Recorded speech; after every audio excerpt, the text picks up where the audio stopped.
কোরবানি শুধু পশু জবাই নয়, এটি আল্লাহর প্রতি ভালোবাসা, আনুগত্য আর ত্যাগের শিক্ষা। তবে ইসলামে কোরবানি সবার উপর বাধ্যতামূলক নয়। প্রাপ্তবয়স্ক, সুস্থ মস্তিষ্কের এবং সামর্থ্যবান মুসলিমের উপর কোরবানি করা ওয়াজিব, অর্থাৎ প্রয়োজনের অতিরিক্ত নিসাব পরিমাণ সম্পদ থাকলে কোরবানি দিতে হবে। অনেকেই মনে করেন শুধু ধনীদের জন্যই কোরবানি, কিন্তু শরিয়া বলছে ভিন্ন কথা। মাসিক আয় কম হলেও যদি স্বর্ণ, সঞ্চয় বা অতিরিক্ত সম্পদ নিসাব পরিমাণে থাকে তাহলে কোরবানি ওয়াজিব হয়। কার কাছে শিখলাম? এই যে রাধুনী রেডিমিক্স গরুর মাংসের মশলা। গরু রান্নায় গুরু হওয়া কোনো ব্যাপারই না।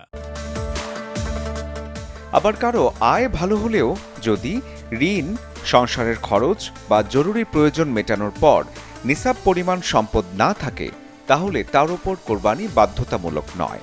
নগদ টাকা, স্বর্ণ, রূপা, ব্যবসার পণ্য এবং প্রয়োজনের বাইরে সঞ্চয় যদি থাকে সেটাই নিসাব সম্পদ। তবে বসবাসের বাড়ি, প্রয়োজনীয় আসবাব, দৈনন্দিন ব্যবহারের গাড়ি বা জীবিকার প্রয়োজনীয় জিনিস নিসাবের হিসেবে ধরা হয় না। আর সফরে থাকা ব্যক্তি, অপ্রাপ্ত বয়স্ক শিশু কিংবা মানসিকভাবে অসুস্থ ব্যক্তির ওপর কোরবানি ওয়াজিব নয়।